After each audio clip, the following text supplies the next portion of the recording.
يا من نصرت عن وصف كماله ألسنة العلماء الأعلام وضعفت عن التطرق إلى ساحة جلاله أجنحة العقول والأفهام ثبت أقدام آرائنا في مواقف الكلام ووفقنا لتشييد قواعد عقائد الإسلام. صبر کو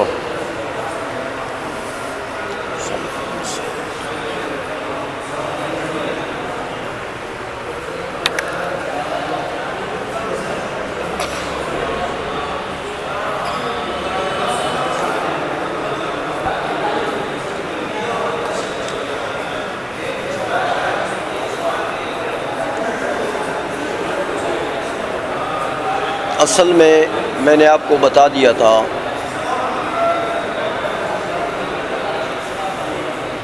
کہ میر زاہد ہروی رحمۃ اللہ تعالی علیہ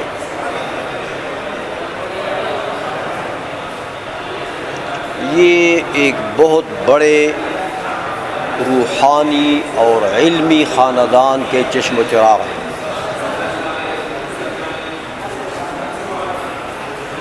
حضرت خواجہ کوہی رحمۃ اللہ علیہ جو خراسان کے علاقے کے بہت بڑے شیخ تھے، تو ان کی اولاد میں سے اور نسلاً بعد نسل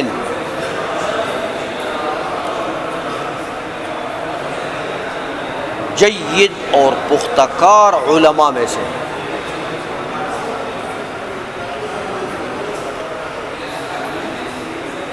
اور پھر نسلاً بعد نسل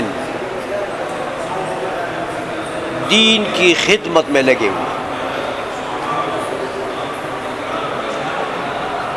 پوری زندگی ان کی اپنی، ان کے والد محترم کی، ان کے دادا جان کی،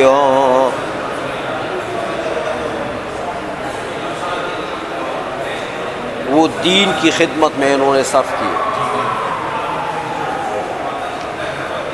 درس و تدریس کی ہے، تصنیفات کیے ہیں، کتابیں لکھی ہیں، اسی کام میں زندگی صرف کی ہے. باقی کام اگر کیے ہیں تو وہ بھی دین کے لیے کیے.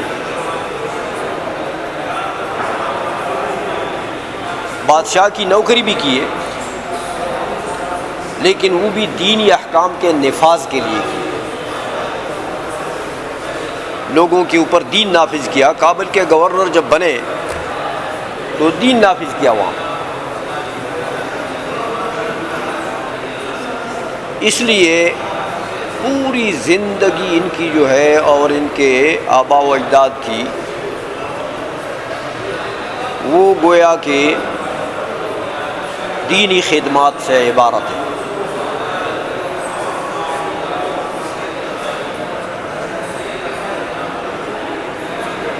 اور پھر اس پر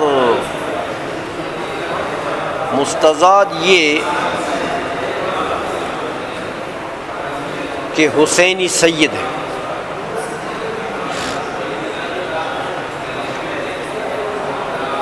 تو سادات کرام میں سے ہیں، علم دین کے خدام ہیں.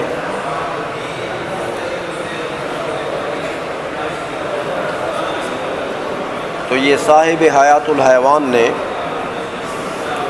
تو حضرت امام اعظم رحمۃ اللہ علیہ اور حضرت امام شافعی رحمۃ اللہ علیہ دونوں کا قول نقل کیا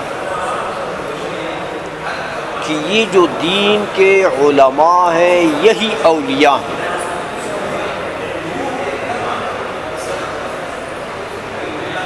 اور یہ اگر اولیاء نہ ہوں تو روئی زمین پر اور کوئی ولی ہے ہی نہیں.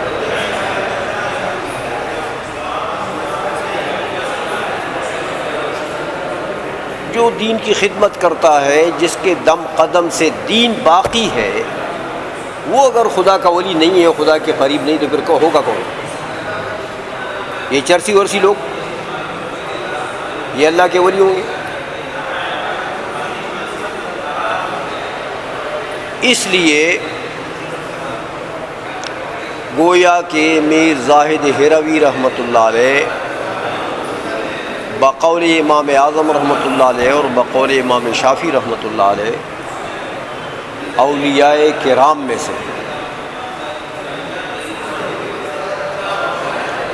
اصحاب کشف لوگ ہیں اور اصحاب لفظ لوگ ہیں۔ اس لیے دیکھو نا، یہ تو اور بات ہے کہ کرامتاً جو کہتے تھے وہ ہو جاتا تھا، لیکن ان کے الفاظ کو دیکھیں، الفاظ میں وہ جاذبیت ہے۔ کتابوں کو پڑھیں تو کتابوں میں جو جاذبیت ہے، عبارات میں جو جاذبیت ہے، ان کے الفاظ میں جو جاذبیت ہے، علماء کے دل کو کھینچ لیتے ہیں۔ وہ لفظ سن کر دل میں اتر جاتا ہے۔ یہ تھوڑی کرامت ہے کہ صرف لفظ جو ہے وہ معانی اور مفاہیم کو دل میں اتار دے۔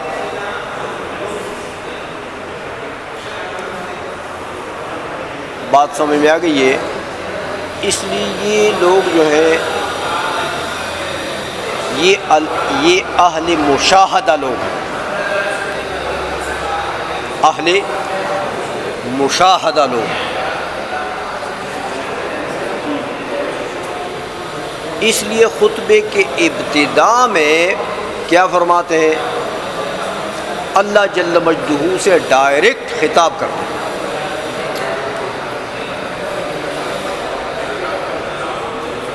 نحمدک یا من قصرت عن وصف کمالہ السنۃ العلماء الاعلام۔ نحمدک،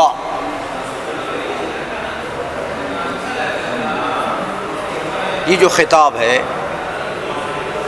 لوگ تو اعتراض کریں گے کہ یہ تو خطبہ انہوں نے قرآن کے خلاف کر دیا، الحمدللہ وہاں لکھا ہوا ہے۔ ہاں، سلف صالحین کے خلاف کر دیا، لیکن وہ اعتراض مبنی ہے کس پر؟ کہ اسماء ظواہر جو ہے ہوتے ہیں کلھا غیب، وہ تو سب اسماء غائبہ ہیں۔ الحمدللہ کون کہتا ہے؟ جو اللہ کو غائب سمجھتا ہے۔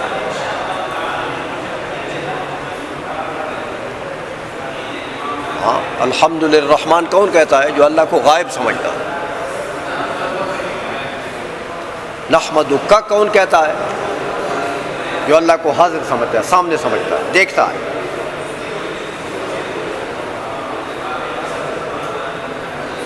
یہ فرق ہے مراتب کا، سمجھ میں آ گئی ہے؟ اسی لیے چونکہ یہ صاحب مشاہدہ آدمی ہے، اصحاب شہود میں سے ہے، اس لیے غائب کے لفظ سے اللہ کا ذکر نہیں کرتے، کہتے وہ غائب ہے نہیں میرے سے۔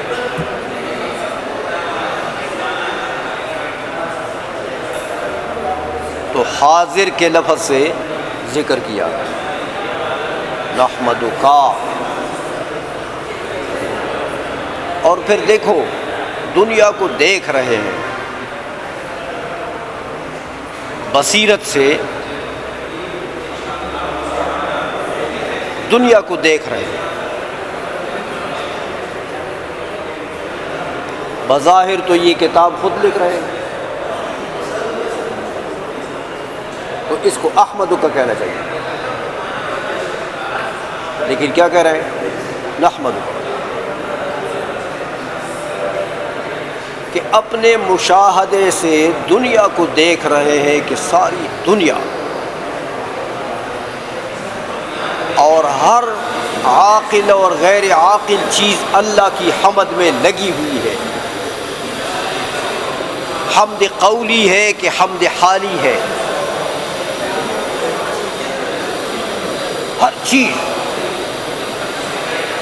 بالفعل عملاً اللہ جل مجدہ کے حمد میں لگی ہوئی، مشاہدے سے دیکھ رہے ہیں، بصیرت سے دیکھ رہے ہیں،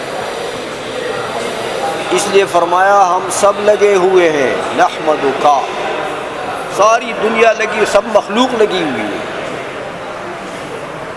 نحمد سے مراد دو چار بندے نہیں ہیں، پوری مخلوق ہے کہ مولا ہم سب تیری مخلوق ہیں ہم، اور ہم سب تیری حمد میں عملاً بالفعل لگے ہوئے، اس لیے نحمد جمع کا صیغہ لایا، پوری مخلوق کا احاطہ کر دیا۔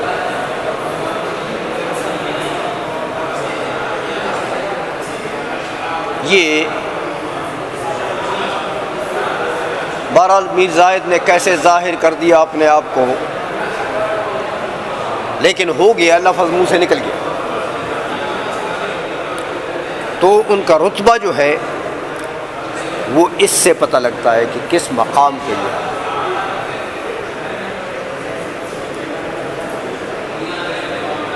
اچھا، اب آگے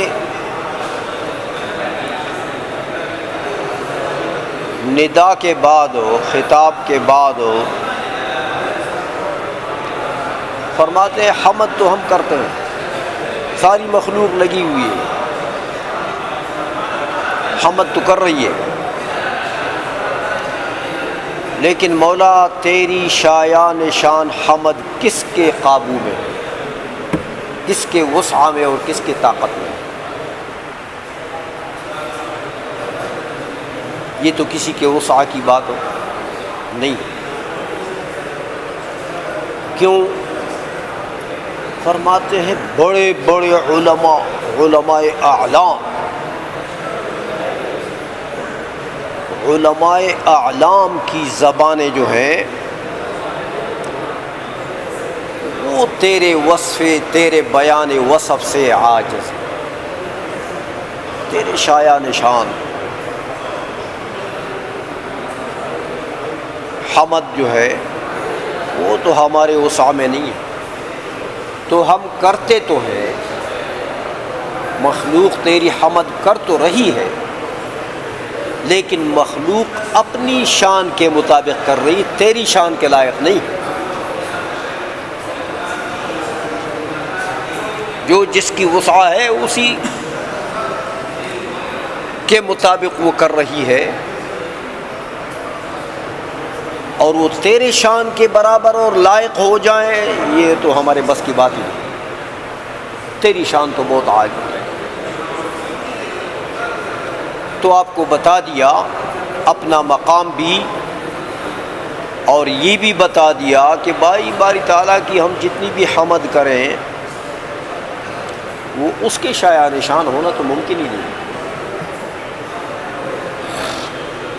تو ہمارے حمد، ہماری تعریف کا مرتبہ کیا ہے؟ بہت دون ہے، بہت نیچے ہے،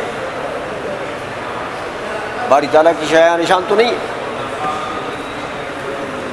ہاں وہ قبول فرمائے تو اس کی اور کرم نوازی، ورنہ یہ اس کے لائق نہیں۔ بات سمجھ میں آ گئی ہے؟ اس لیے فرمایا نحمدک، تیری حمد ہم کرتے ہیں، یا من قصرت عن وصف کمالہ السنۃ العلماء الاعلام، اے وہ ذات جن کے بیان وصف، ہاں اس کے کمالات کا وصف کمالی ہی، جن کے کمالات کا وصف بیان کرنے سے علماء اعلام کی زبان قاصر،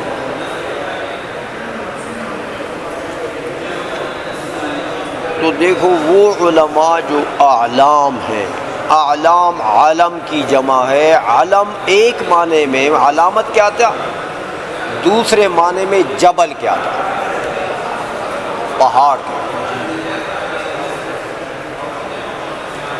تو وہ علماء جو جن کا علم جبال کے مثل ہے،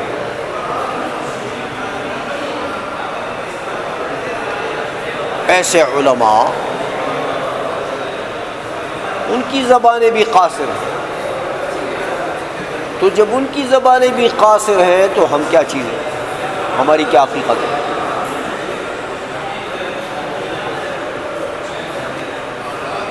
سمجھ میں آ گئی ہے؟ اچھا، وضعفت عن التطرق الى ساحة جلاله اجنحة العقول والافهام. یہاں کچھ استعارات ہیں اس جملے میں. دیکھو، عقل کے پر نہیں ہوتے، اجنحۃ العقول، اجنحہ کی اضافت کر دی نا انہوں نے عقول کی طرف ہی، تو عقل کے پر ہوتے ہیں. تو عقل کو تشبیہ دی انہوں نے پرندے کے ساتھ. ہاں، مشبہ کا ذکر ہے، مراد مشبہ بھی ہے. کون سا استعارہ ہوا؟ استعارہ بالکنایہ. اجنحہ پرندوں کو لازم ہے، پر پرندوں کو لازم ہے. کون سا استعارہ ہوا؟ تخیلیہ ہو گیا. پھر پرندوں کے پروں کا عاجز ہونا، اڑنے سے عاجز ہونا مناسب ہے. ہو سکتا ہے کہ پر ہو سکتا ہے نہ اڑ سکے، ہو سکتا ہے اڑ سکے. یہ مناسبات میں سے. تو کون سا استعارہ ہو گیا؟ ترشیحیہ. تو یہ استعارات اس جملے میں زائد ہروی نے سمو دیے ہیں. ہاں، فرماتے ہیں وضعفت، اور کمزور ہیں، عن التطرق، راستہ پانے سے. تطرق اصل میں لغت میں کس کو کہتے ہیں؟ طریق پانا، راستہ بنانا. ضعیف ہیں، کمزور ہیں راستہ پانے سے. الی ساحۃ جلالہ، ہاں، اس کے جلال کے میدان کی طرف. ساحہ میدان، وہ حرم کے باہر جو میدان لگے ہوئے نا اس کو ساحات کہتے ہیں نا. تو ساحہ کس کو کہتے ہیں؟ میدان کو، کھلی جگہ کو جس پر آبادی نہ ہو، کور نہ ہو چکا ہو. تو باری تعالیٰ کے جلال کا جو میدان ہے اس تک راستہ پانے سے عاجز ہیں. کون عاجز ہیں؟ اجنحۃ العقول والافہام. ہاں، عقول کے پر اور افہام فہم کی جمع ہے، فہم کے پر، وہاں تک راستہ پانے سے عاجز. واقعی دیکھو،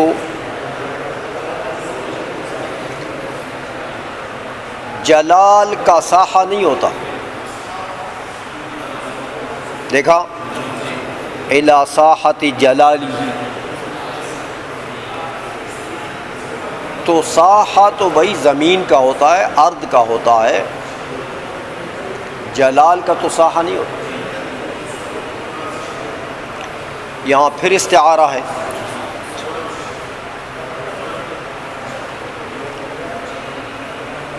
کہ جلال کو تشبیہ دی ہے بڑی زمین سے، اور بڑی زمین میں ساحہ ہونا جو ہے یہ مناسبات میں سے ہے، ضروری نہیں ہے، لازم نہیں ہے، مناسبات میں سے ہو سکتا ہے. تو جلال میں گویا کہ استعارہ بالکنایہ ہو گیا، مشبہ کا ذکر ہے، اور ساحہ میں ترشیحیہ ہو.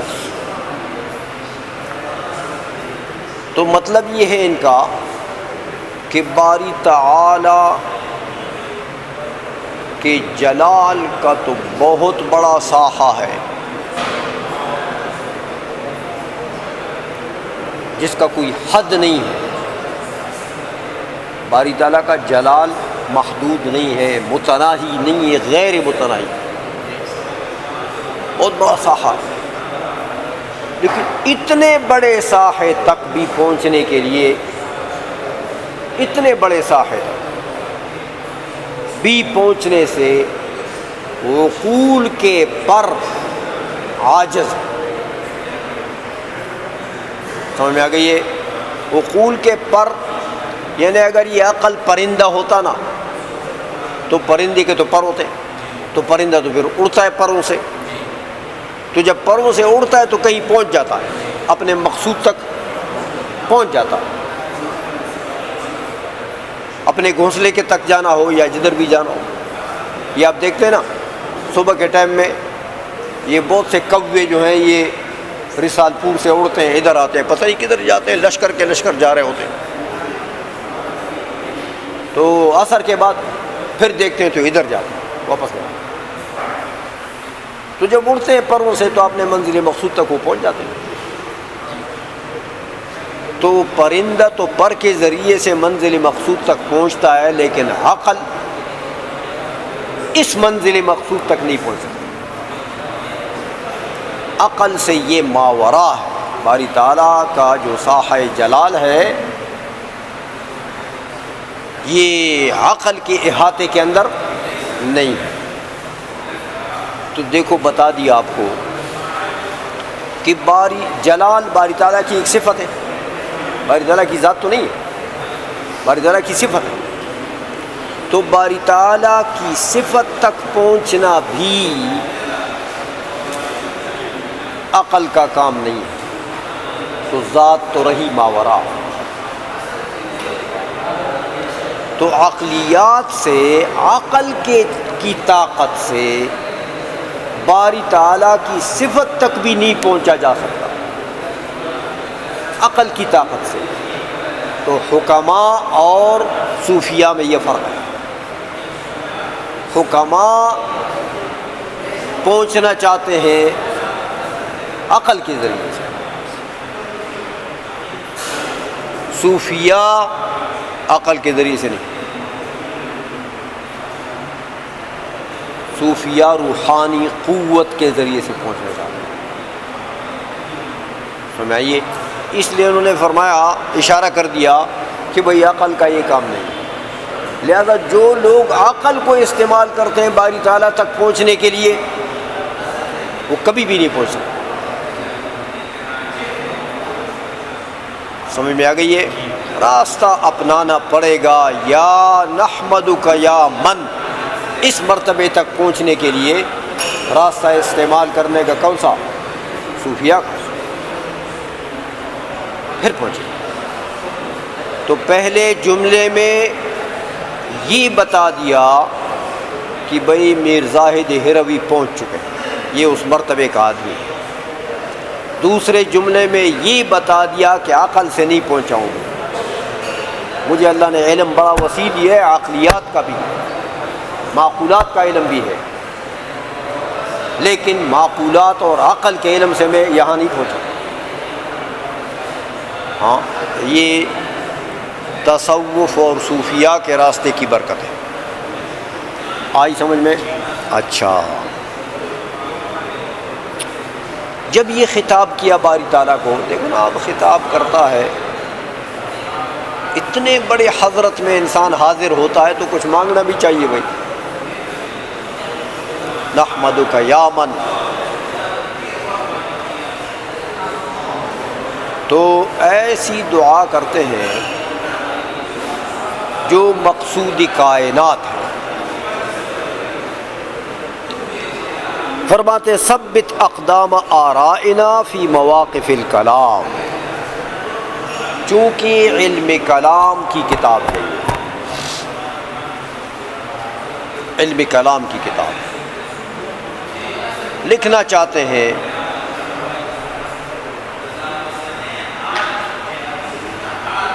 شرح مواقف جو میر سید کا کی کتاب ہے بڑی معرکۃ الآراء،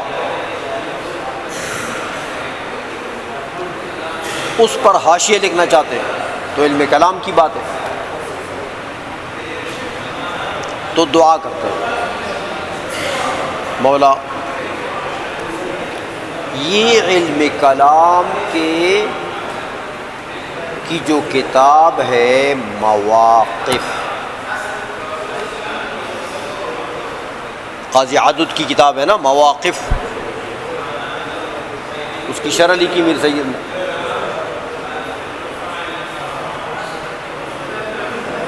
کہتے ہیں مولا میں نے تو پھر مواقف کا قصد کیا ہے، لہذا ثبت اقدام آراء، یہ پھر استعارہ ہے، رائے کی جمع ہے آراء، رائے کے اقدام نہیں ہوتے،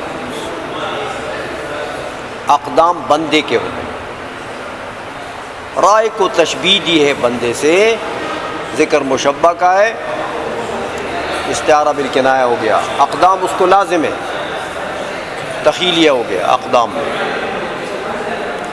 دعا کرتے ہیں مولا آرائنا، تو چونکہ آراء سے مراد تو بندے ہو گئے، بندہ کون؟ آرائنا، ہم مولا ہمارے اقدام مضبوط کر دیں۔ کہاں مضبوط کر دیں؟ فی مواقف الکلام، علم کلام میں جو مواقف کتاب ہے نا اس کی تشریح اور توضیح میں ہمارے اقدام مضبوط کر دیں۔ تو یہ کلام کا ارادہ کیا ہے نا، تو یہ اصل میں مواقف کے لفظ میں اور کلام کے لفظ میں صنعت براعت استحلال جو علم بلاغت کا قانون ہے اس کو استعمال کیا کہ خطبے میں ایسا لفظ لے آنا کہ مقصود کی طرف اشارہ کر دے وہ، تو یہ علم کلام میں کتاب لے کر لکھ رہے ہیں، اس لیے کلام کا لفظ استعمال کیا، مواقف کی شرح کا حاشیہ لکھ رہے ہیں، تو میں یہ اس لیے مواقف کا لفظ استعمال کیا ہے۔ چلو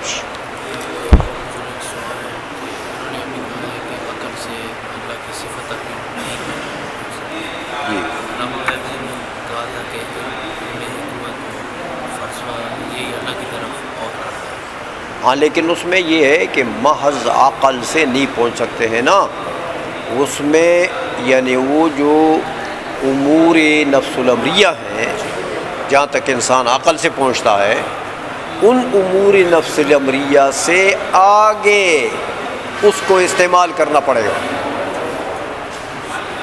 یعنی عقل سے تو آپ امور نفس الامریہ تک پہنچے، ان کے حقائق تک پہنچے، ان کے عوارض تک پہنچے۔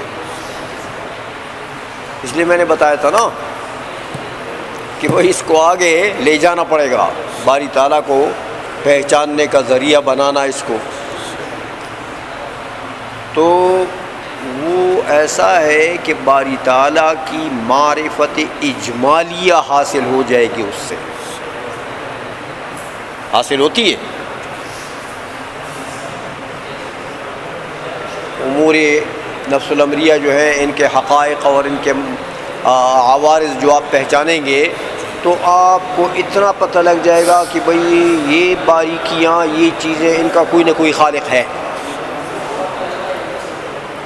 کوئی نہ کوئی خالق، تو یہ باری تعالیٰ کی معرفت اجمالی ہے، یہاں تک تو آپ کو یہ لے جائے گا۔ لیکن یہ جو کہہ رہے ہیں کہ ساحت جلال تک نہیں پہنچ سکتے، باری تعالیٰ کی ایک صفت تک نہیں پہنچ سکتے، ان کا مطلب یہ کہ معرفت تفصیلی تک نہیں پہنچ سکتے۔